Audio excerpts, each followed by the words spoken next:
Hi. So this is going to be another movie review. This one's called Archie's Final Project 2009. This is going to be another David Carradine flick. It's got Mariel Hemingway, who looks like she got about 20 plastic surgeries. And I'm giving it 2 out of 5 stars. I thought it was pretty bad. I disliked it. The movie had a lot of potential, I thought, dealing with the issue of teenage suicide, which is an interesting topic. The blondie gal in the movie, the main character, she kind of reminds me of this girl that I was hanging out with.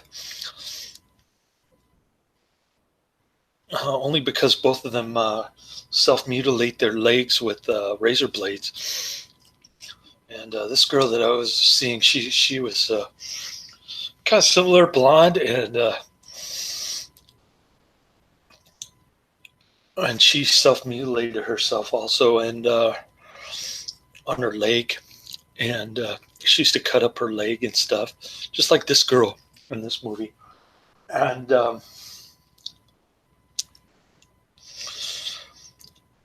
she lived in Portola Valley. She had some pretty rich parents, but she listened to punk music, mostly Face to Face, those kind of bands.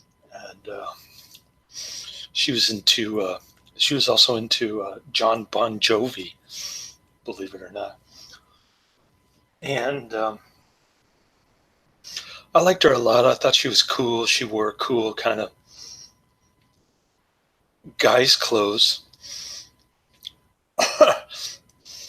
And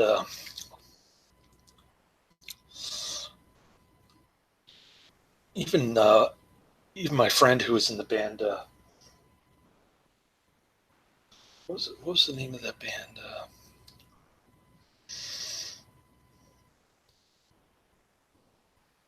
Can't remember.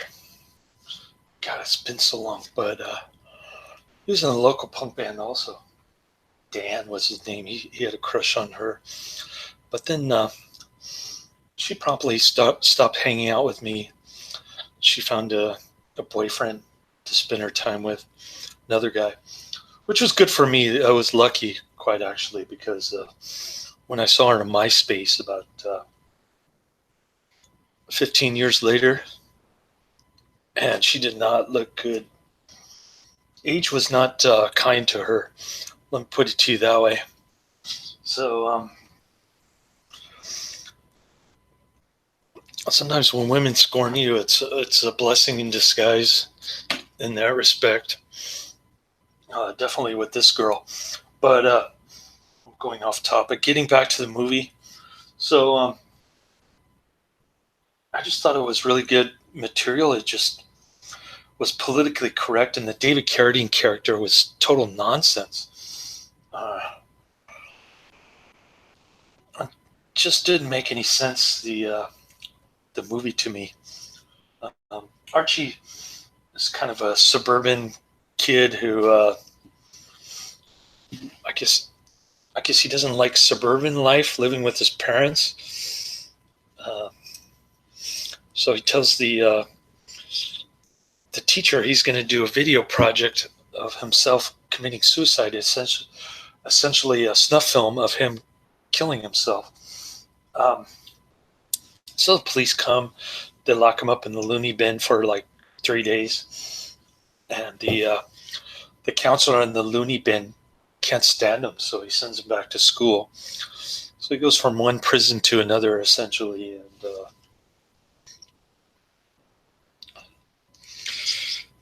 when he gets back to school, he's sort of a folk hero because a lot of the kids are suicidal themselves. But it's kind of unexpected, though, when his friend decided to hang himself on the gym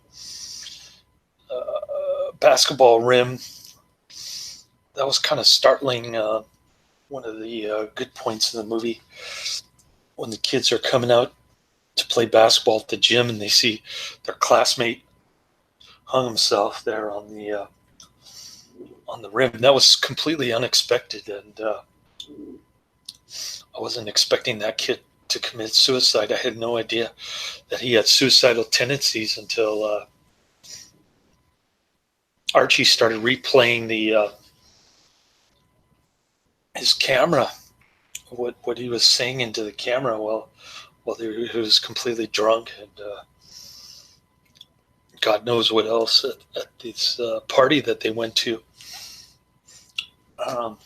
There's a lot of nudity in this one, by the way, but the blondie girl that I mentioned before, the one who cuts her leg, Archie's girlfriend, she, you just see her back and her lingerie, kind of similar to the other movies that I've been watching. But there's nudity elsewhere, so it kind of makes up for it. Anyways,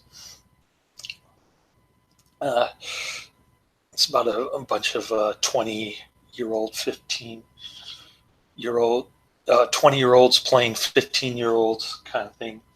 And I guess they're in junior high school or freshmen in high school, something like that.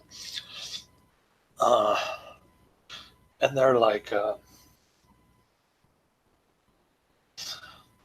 this blonde girl who's going out with a bunch of jocks, and she all of a sudden she goes out. She decides to cling to Archie, partly because she has a self-mutilation deal going, and she wants to be in on Archie's suicide video. They want to commit do a double suicide together in the video, and so Archie's a virgin. He ends up having sex with her. You don't see much, though. It's all sitting up with her back turned. Not a very convincing sex scene right there. And Archie hates his parents. His mother is an annoying social justice warrior, going after evil white male swine capitalist pigs for exploiting the workers. She's a lawyer, and I guess she's into the social justice thing. It's like this movie was made by someone who lives in San Francisco or something, because they talk about eliminating pollution and date rape, which is kind of like politically correct kind of thing you would expect from a politician in San Francisco. That's what Archie wants to do. He wants to eliminate that stuff, which is not to say that date rape is a good thing, but it's definitely something that it's kind of a code word that the Bolshevik politicians use around here, kind of similar to, oh, we're doing it for the children, when they're always brainwashing children in the prison schools. Another thing that annoyed me about this movie was the David Carradine character. As I mentioned, he's a so-called dead poet that Archie and his girlfriend, I think her name is Sylvia Silver or something like that, they worship this guy because he talks about death all the time. And so Archie goes there to check him out, and then he just goes in. He's got his Kill Bill jacket on, and he goes out into the worst part of the neighborhood where all the homeless bums are hanging out, and he goes, look at that kid playing chess with that homeless bum, or look at those well-to-do people singing in front of the homeless people. That's you got to stop being narcissistic and selfish, and instead of killing your life, just kill the narcissistic, selfish person and be like these people. And it doesn't make sense. I mean, if you hate your parents, it doesn't follow that you're narcissistic and selfish. And I can see why he hates his mom. His dad is just kind of a goofy guy who owns a El Pollo Loco franchise. And why he would dress up as a bird, as a chicken,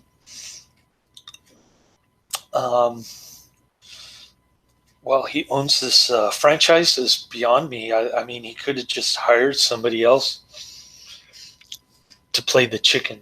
At least it was in the deleted scenes. Maybe that's why they deleted it, because it's not very believable. And they even have some deleted scenes with Archie working at El Pollo Loco.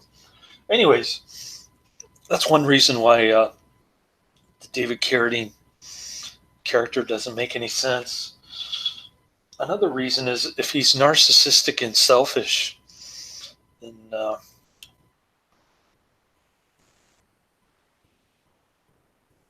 I don't see how that relates to ending your life. I mean, if you're going to self-mutilate yourself, how does that relate to being selfish and narcissistic?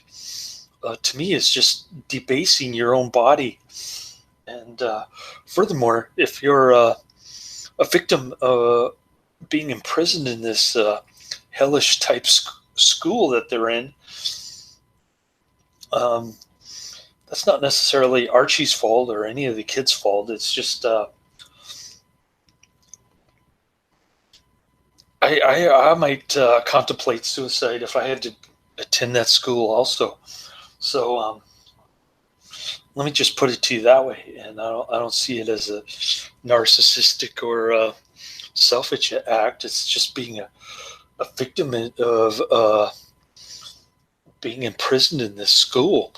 So that part didn't really make sense to me, and the whole politically correctness kind of ticked me off.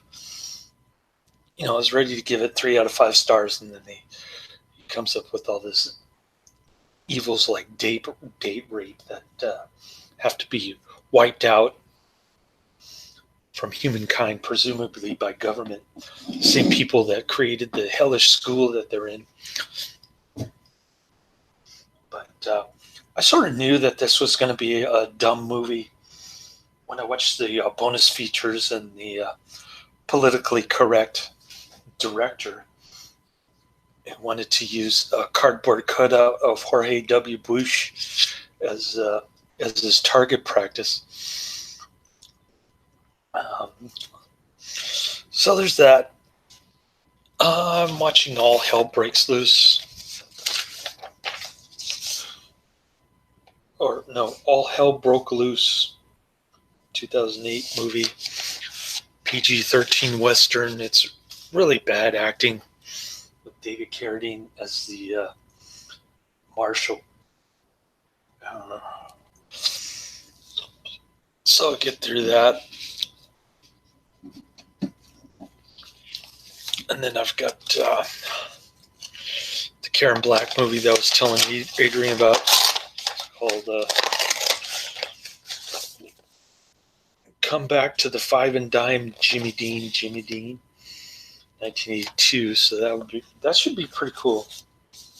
I'm actually looking forward to that one. I don't know about this Western. It's like it might be one of the so bad that it's good type movies, but I'll have to sit through it and evaluate it. I've only seen about the first 20 minutes or so. So I'll get through those two. I'll try to get through Common Law Cabin this weekend. And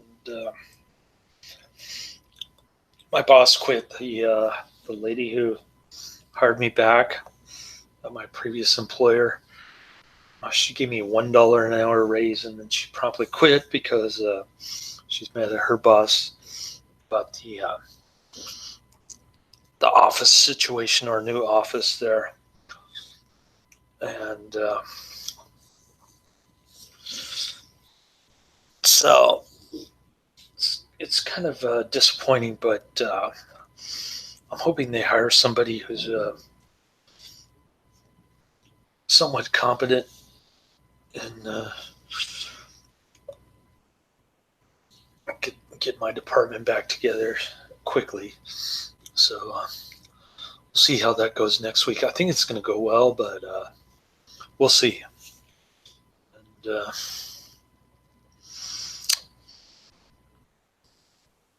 the part-time employer cut my hours yesterday, so I caught up on some Z's. Got about 11 hours, and I couldn't find that gal on Monday that I wanted to date at my other job. She was busy running around, so I couldn't ask her out Wednesday night when I got all that sleep because they took me off the schedule, and so that was kind of a bummer.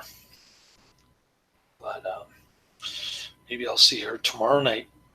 We'll see how that goes.